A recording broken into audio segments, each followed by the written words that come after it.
Good evening from the Arizona desert. My name is Tom and I'm out here in Phoenix, Arizona, and this is the nightly DoorDash numbers from the desert. So today we finished with 331.82. Started a little bit later than I wanted, but we started our dash at 6 o'clock and paused it a little bit late. Really today was, if I was to attribute the lower number than 360, I would guess that it was because I was kind of moseying along, doing a lot of shopping on Amazon. We've got 80% of the equipment already in the car. I've scheduled a meeting with the installer for the laptop stand and putting in the power inverter. Currently, right now, we're trying to come up with a solution for fighting off heat. Let me shut that off really quick. Right now, we're trying to find a solution for heat problem. We're currently using wireless charging for the cell phones. And the problem is, especially in the Arizona heat, right now we're only reaching 85 degrees, just shy of 90 some days. And the cell phone that I'm using for DoorDash, which is one of the newer Samsungs, is still feeling a little warm, hot. Probably because of GPS, but it's really because of the magnetic charging. For instance, if I use the magnetic holder, but I plug directly into the charging port, the phone charges just fine. I just am trying to eliminate having to do that step of opening up the little flap, plugging it in, unplugging it each and every time I get out of the car, because doing 40 deliveries means I'm doing that 80 times a day. And I'm just trying to eliminate that. And so I currently am using 25 watt chargers.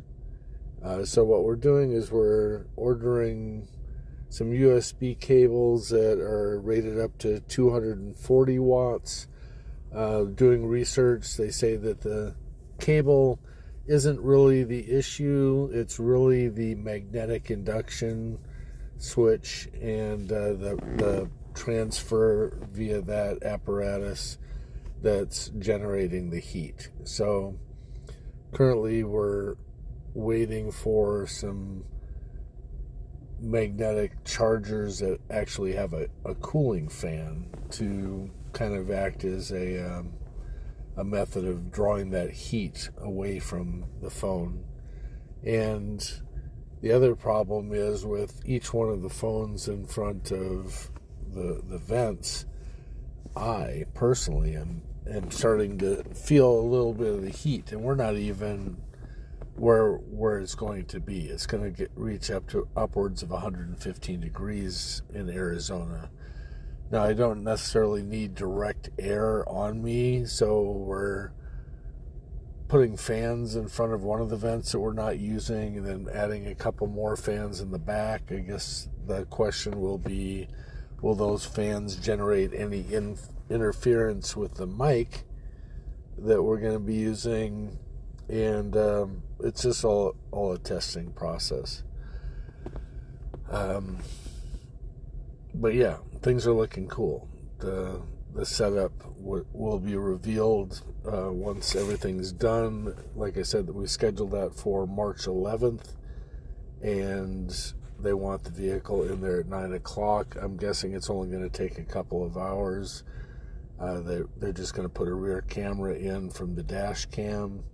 So I have not installed the dash cam. I'm going to wait for them to do it so that they can do the entire process.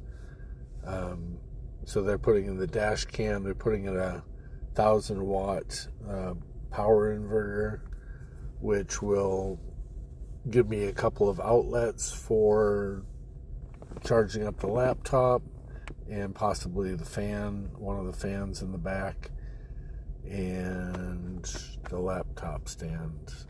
Then we get to bring in the laptop. Then we get to start playing with StreamYard, and we get to start putting together a production and kind of like a template for live streams. And I don't know, I'm thinking about breaking it down because I can't do more than 12 hours, so I'm thinking about breaking it down into a couple of smaller segments.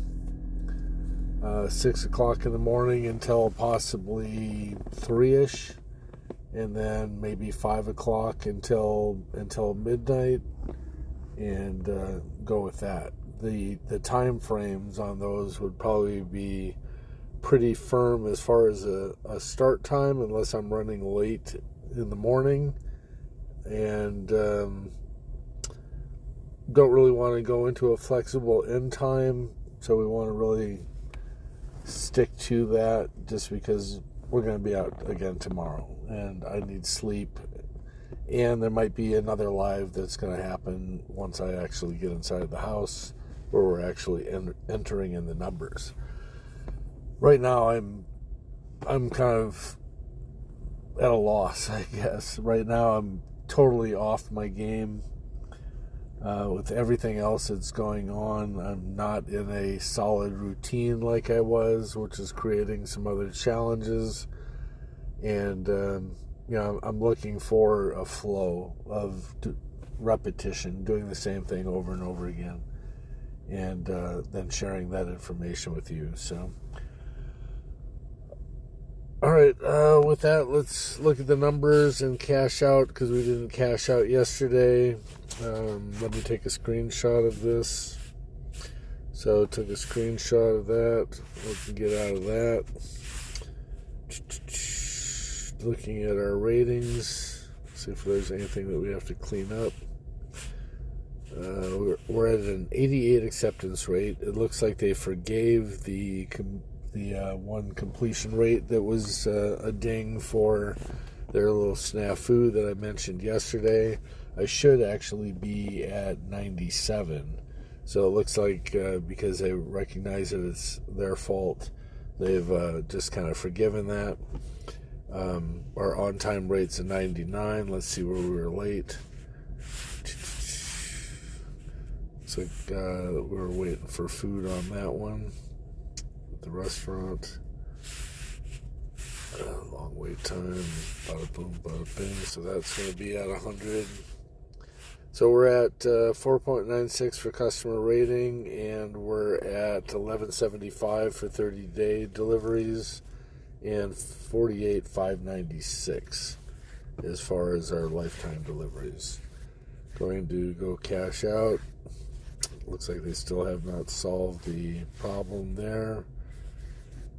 And we're going to go ahead and cash out here, $550.29. Give it to me. Thank you. All right. So that's where we're at. We'll be back out first thing in the morning. And hopefully some stuff arrives tonight. Otherwise, the stuff will start showing up tomorrow for the finishing touches on our automobile office/studio. All right, with that, I'm going to let you go. Hopefully you guys had a great night. Hopefully you made as much money as possible. Hopefully you didn't have any issues. Hopefully you made it home safe. You're with your loved ones. They're more than likely part of your why. And with that being such a strong force, I'm sure I'll see you tomorrow.